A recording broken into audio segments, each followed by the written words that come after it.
Welcome. We'll start with one of the most awaited class by most of you, that's the Union Budget of India. We'll be covering the basic and the history of the Budget of India, and we'll be highlighting the 2016 and 17, the recent budget in this lecture.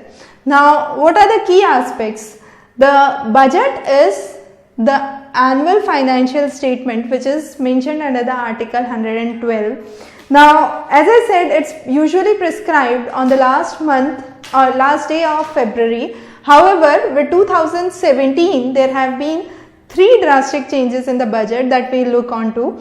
The first is, from now on, it would be presented on the 1st of February, breaking down the colonial history.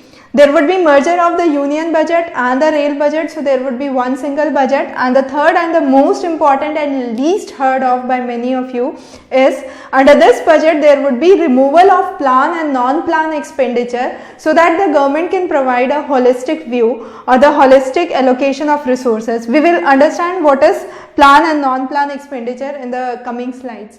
Now, understanding the highlights of the lecture or the aspects of the budget. Why is budget introduced and what does budget propound? So, budget basically tries to provide the direction of growth, the targets and the government's intention to go forward in the coming years. Preceding to budget, you have the economic survey that is given, and this economic survey talks about the country's economic performance and lays forward the ground for the budget to come forward.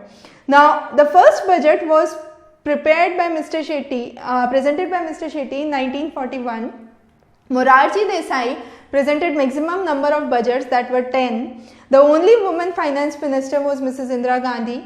Now the printing of budget starts 1 week ahead of the budget, and the people who are printing are kept in complete isolation so that the information is not leaked out. The printing usually previously used to take place at Rashtrapati Bhavan.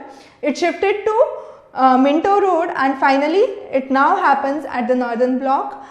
In 1973-74's budget was known as the black budget because it provided a deficit of rupees 550 crore.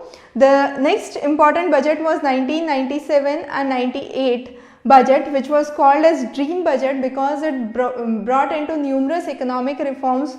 And this budget, the latest budget, 2016-17 budget, is again known as one of the historic budgets and a pro-poor budget. So we will look into the details and the aspects of the current budget later on as we move forward. Now, understanding the history behind the origin of budget. If we move on to Kautilya's Arthashastra, he tried to explain that it is important to estimate the revenue or the sources that are coming in. So he said the revenue could be explained as the receipts for the current year, whatever income that you are getting for the current year, and the delayed payments which were due in the earlier years. So that is all what is coming in for the state. What is going out is the expenditure, whatever payments you are postponing and certain exemptions that come on. So this was what was the Arthashastra as Kautilya explained. During the Norman period, there was breaking down into the two sections, that is treasury and exchequer. The treasury talked about the received and the paid out money on behalf of the monarch or the king, and the exchequer talked about two offices, the lower office and the upper office. The lower office focused on the received money, and the upper office talked about the various regulations that the king brought about or the monarch brought about. Now the word budget comes from boget, which is a French word which means a leather bag or a wallet. Now the another important thing was in 1733 there was the first financial statement that was presented by Walpole, and he was the Prime Minister and the Chancellor of the Exchequer. So now moving on to what is the budget of India and how that comes into being. Now there are 4 stages under which the budget is presented in India. The budget is presented first of all by the Finance Minister of India. The 4 heads under which we classify are the estimates of the expenditure, which are plan and non-plan expenditure. We will see in the next slide how that works. and the revenue, which is the capital and the current receipts. Now, first of all, you explain or estimate what would be your expense and how much you would receive. The next is you would give a shortfall in revenue, how much money lags behind for the works to be done. So, there is a kind of first estimate of deficit that is given. In the next stage, you try to narrow down this deficit or decrease the shortfall in the revenue, and finally you present the budget and lead it for approval. So, by this budget, for example, which is presented on 1st February, which come into effect from 1st April after the meetings of the parliament. Now, what is happening here is a kind of process that takes place months ahead of what is expected. So, for example, a budget that is presented in February starts its planning way back in August and September, where you have the estimates that are laid off. Now, these estimates are again classified into 4 heads. You have the actual estimates, the estimates, then you have the revised estimates. So, for example, when you are presenting the budget for 2016 and 17, you would have your actual budget or the estimates for 2015-16. You would give the estimates for 2016-17. Then you would put down the revised estimates for 16-17, and again you would have the budget estimates or the revised estimates for 17-18. So, this is the way the budget moves on. Now, when we talk about the expenditure, you have the plan and the non-plan expenditure. So, plan expenditure comprises the major proportion of the total expense, and this plan expense is nothing but what is granted to the various ministries. Let's say the sports ministry, the education ministry, and the various sections of the governance. You have the budget that goes, and that is what is the planned expenditure. So, whenever you are curbing your expense, you cannot cut down onto the non-plan expense. The only thing where you can cut down is the plan expense. Under non-plan expense, you have the subsidies, the wages and the salaries, the grants that you give to states and union territories, tax collections, the grants to foreign sources, defense, and interest payments. So, these are the major expenses which are non-plan. So, this is something you cannot cut onto. Whenever you have a kind of deficit budget, the only thing that you can cut onto is the plan expenditure. Now, with this budget, starting this budget, you have a merger of plan and non-plan expense, and this would provide a more holistic allocation of resources and whole allocation of budget, I would say, to the various sectors. Now, the next is, this was what the plan and the non-plan was under the expenditure. Now, moving on to the revenue, how we earn, you have the capital receipts and the current receipts. When we talk about current receipts, it's mainly from the taxation. So, it can be direct taxations and indirect taxations. We will see in the next slide how that works. Under the capital receipts, you have the repayment of the loans that are given by the government and the receipts from the disinvestment of the public sector enterprises that has taken place, and this can be both domestic or external. Under the current, as I said, it's mainly the tax revenues. It could be direct taxation, indirect taxation, receipts from the dividends and the interest payments on the loans. So, if we try to classify the receipts, I can say it can be revenue receipts and the capital receipts. Capital receipts, as we said, are mainly recovery from loans, disinvestments of public sector enterprises, borrowings and public funds. The revenue receipts could be classified as tax revenues and non-tax revenues. Under non-tax revenues, you have profits, dividends, fees, interest payments, special grants and special assessments for taxation. Under the tax revenue, you have classification as direct tax and indirect tax. Direct taxes are those taxes which are directly levied onto an individual. For example, what I am paying directly would be a direct tax. For example, income tax, wealth tax, which is now abolished. You have corporation tax, gift tax, estate duty. So, all these are paid directly by the individual or levied directly on the individual, hence they are direct taxes. Then under the revenue receipts, you also have the indirect taxes which are indirectly levied onto the person. For example, customs, excise, sales, services or entertainment taxes are all indirect taxes which are not directly levied onto an individual, and its liability falls onto different persons. Now there are few important articles before we start with understanding the present budget. You have the article 112 which talks about the annual financial statement, and this annual financial statement is divided into 3 sections. The first is the Consolidated Fund of India, the next is the Contingency Fund, and the third is the Public Accounts. Now the Consolidated Fund talks about the taxes, loans, disinvestments, dividends from banks and PSUs. The Contingency Fund focuses on any unforeseen expenditure or any unforeseen circumstances that arise. So that is a kind of reserve fund or a contingency fund. And finally you have the Public Account Fund, where government acts as a banker, and you have kind of PFs or small savings that are focused. So these are the 3 sections of the annual financial statement. Now besides the annual financial statement, there is a key to budget which introduces the various terms. Then you have the budget highlights, which brings about the main aspects of the budget. The core budget, the annual financial statement, which has 3 components.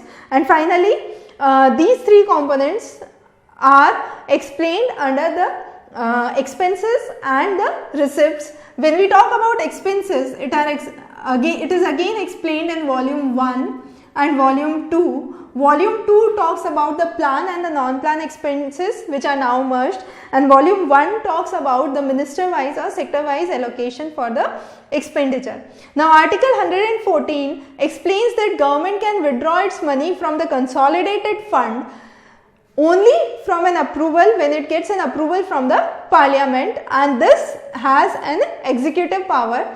The article 265 explains the finance bill, and that prohibits the government from collecting any taxes without the authority of the law. It can bring into, modify or continue with the existing tax structure beyond the approval of the parliament as earlier. Now there are 3 important documents that are important to understand.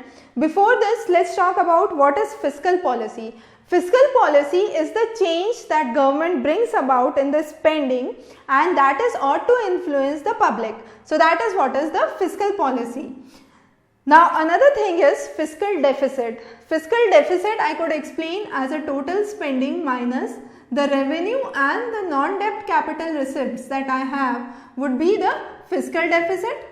Now when we talk about the important documents, there are 3 major documents that work along with the fiscal policy. The first is the macroeconomic framework statement. It is enjoined with the FRBM Act, that is the Fiscal Responsibility and the Budget Management Act, that talks about the macroeconomics and the macroeconomic policies of the country.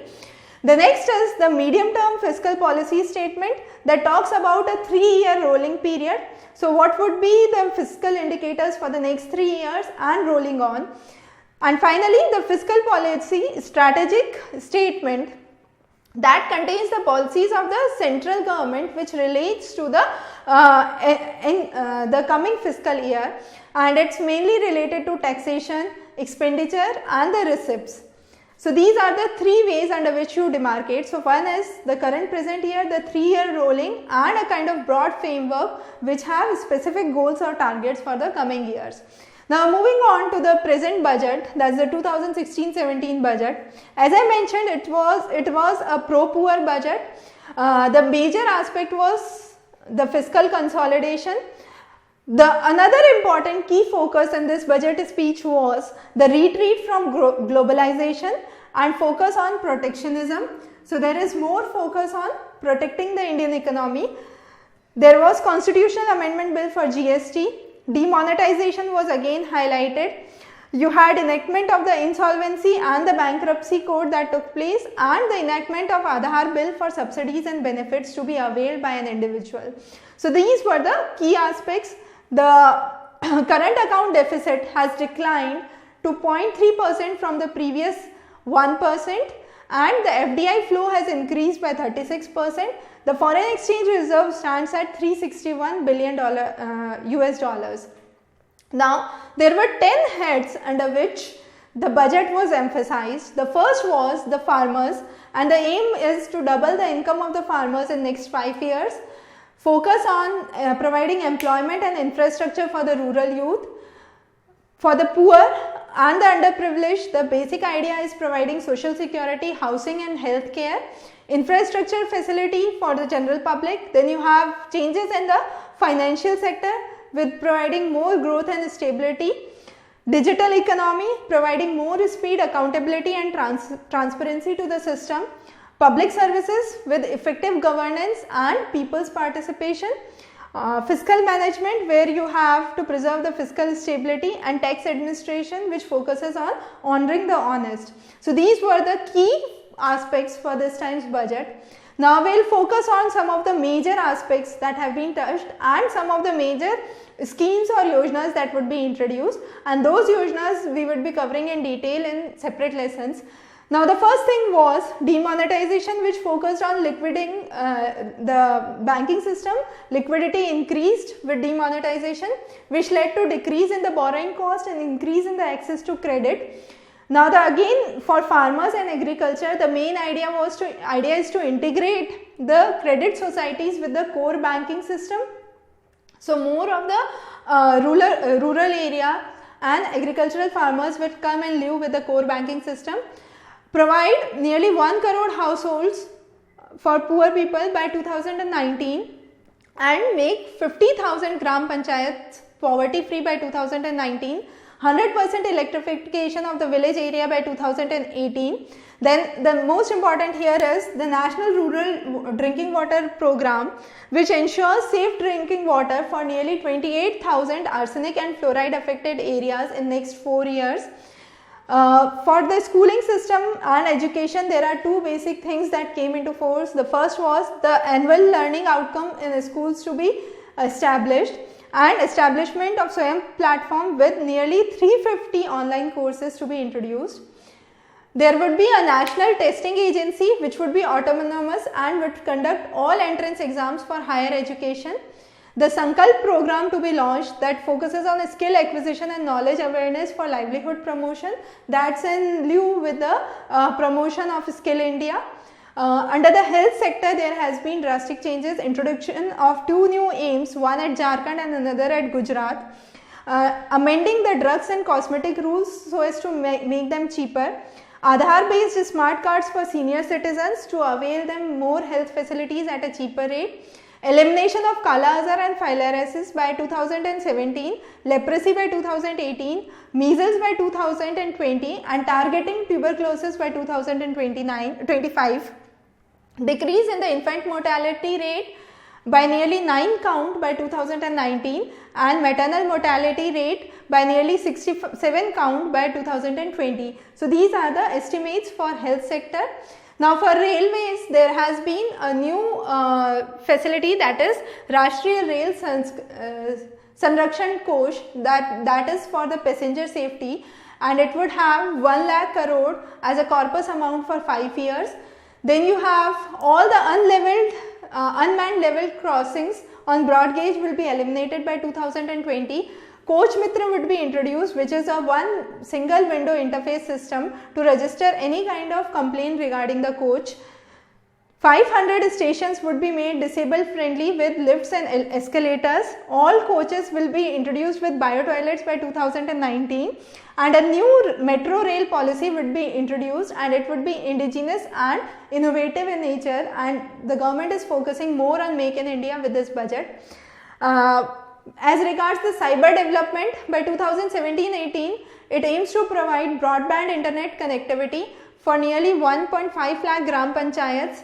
The DigiGaon initiative, which aims at telemedicine, education and digital technology to the villages. This is again very important. Government has aimed to establish strategic oil reserves in 2 places. One is Bikaner in Rajasthan and Chandikhol in Odisha. Then you have launching of the trade infrastructure for export schemes. So focusing more on export economy, abolishing the Foreign Investment Promotion Board by 2018.